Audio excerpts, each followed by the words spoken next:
I'm pretty lucky, you know, had a big career playing harmonica, playing on the Grand Ole Opry, all that stuff. And I got booked to go on a tour to play for Canadian Peacekeepers 17 or 18 years ago. And I'd heard a little bit about what was going on in an Innu community called Sheshatshiu. And I thought, well, I'll just talk about that issue before I play. And I did, and it was a very uncomfortable moment. You could feel the tension coming from the audience.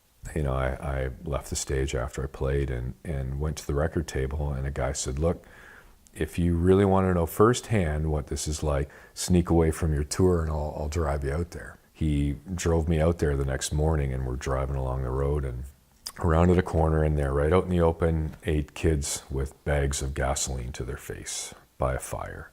You know, kids probably as young as 10 up to 16 or 17. I played for them for about 45 minutes. You know, it breaks my heart and puts it back together at the same time.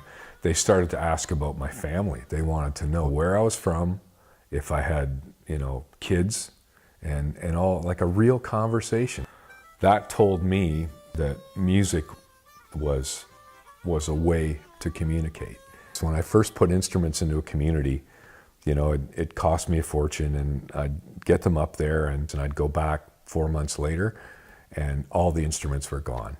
And I thought, this is crazy, it's just not working. And then I listened for a while, and someone came up to me and said, oh yeah, there's a house down here, and there's a band playing in the house down here now, and so-and-so is playing music over here, and it's working the way it's supposed to. The instruments went out through the community, not in my misguided lending library. And that's sort of the same idea as dreaming something up in a boardroom without ever talking to a community, right?